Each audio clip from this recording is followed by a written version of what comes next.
morning, everyone, and welcome back to another week of Nexus Grain Market Updates. It's finally in post-harvest season. We're getting right to the very trickle of the end of harvest 2025.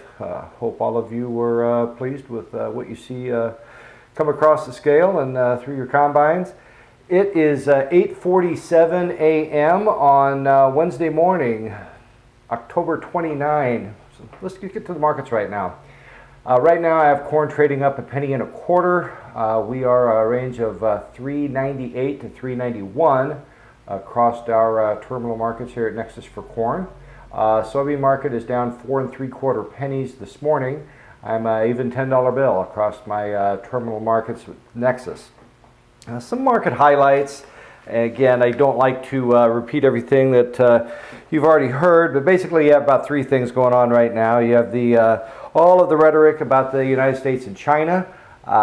Personally, I do believe that we are going to see some form of a trade deal occur, and I do believe at the end of the day we will salvage a significant amount of our export season, Chinese export season for soybeans. We've missed out on the first couple of months of it. We really don't get that time back, but we do have the ability to make up for that lost time.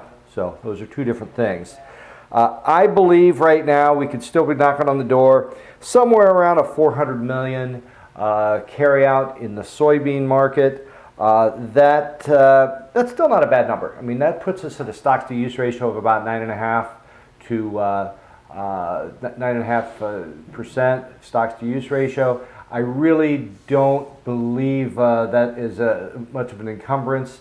The fact is that there's probably room for this market to rally at this point, considering a carryout ratio like that. We probably have some room to add some price to this market. U.S. soybeans right now are a very good value in the international market.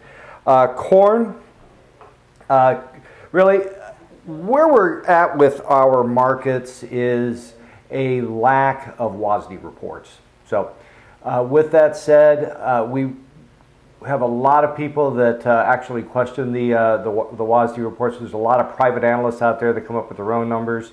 We have our own group, does an exceptionally good job developing a S&D statement, a projection of what we may have.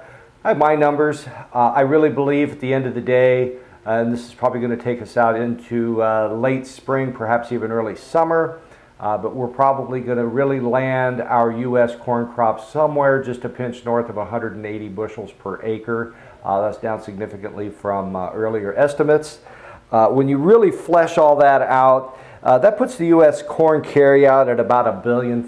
Now that sounds like a big number, but that's significantly lower than what the market probably is trading even yet right now. That puts our stocks to use ratio right around 8.7 to 8.9%, depending on what numbers you want to plug in. That still puts the corn market just a little bit undervalued as well. I was listening to a report this morning, talked a little bit about the corn market. One of our Iowa politicians mentioned E15.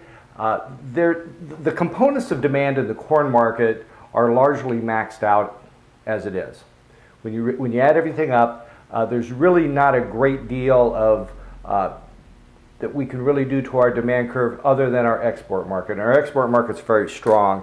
Export inspections report for corn, pretty good number, came out earlier this week, 46.8. That was actually at the bottom of the range. But the way things are stacked up right now, we're about 150 million bushels above pace to hit the number. That directly translates into a reduction in our carryout.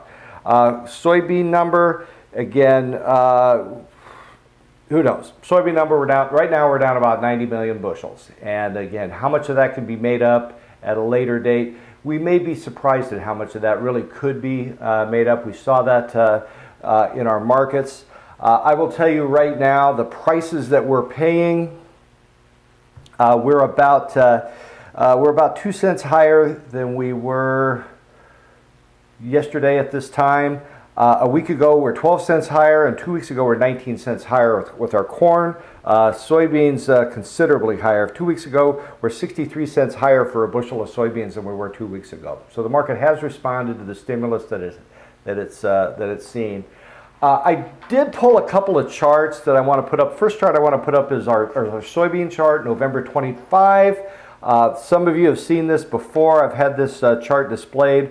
I clearly showed where our market is consolidating. I call that trading into a funnel. We broke out of that a couple of days ago, and today we're still trading considerably above that. 1075 now is a support level with our November soybeans. We're going to be trading against the November option for about another 3 weeks. We rolled into January. There's a significant amount of carry in our bean market, particularly in the nearby. So we're going to see some pricing opportunities as we roll over to the January and watch the cash market catch back up with that.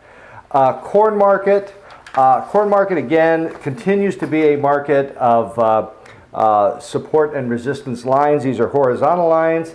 As I show them, we broke out of that 2 days ago. Right now, the second support level had formerly been a resistance level. We broke through that, and 430 to 431 right now is a support level. We're just tickling that now with our D's corn. Again, remember the leap from D's to the March. We have another, we're probably going to trade at least another month versus the D's. We'll see how the cash corn market responds to that. But the corn market tends to adhere very carefully to the calendar. So we have a little bit before we jump over to the March. Again, good carry in the market. Those of you with some patience are in the driver's seat right now, considering what these charts look like. Charts look pretty good. I do want to remind everybody that the open time for open corn is soon expiring. There will be a considerable amount of corn priced here at the Nexus Cooperative. And I want you to take a real serious look at the minimum price contracts we're offering right now. Options are still fairly cheap, call option contracts. We get 2 cents to handle those for you. And you probably are going to be pretty happy with yourself, those of you that have chosen to take on at least a portion of your fall sales with a minimum price contract. Those are working out pretty good right now. So I encourage you to reach out to your Nexus Grain professional for full details. Again, from Nexus, thank you for your business. We appreciate all of you. Appreciate what you do for the company, and we're here for you. So thank you again, and have a good day. Goodbye now.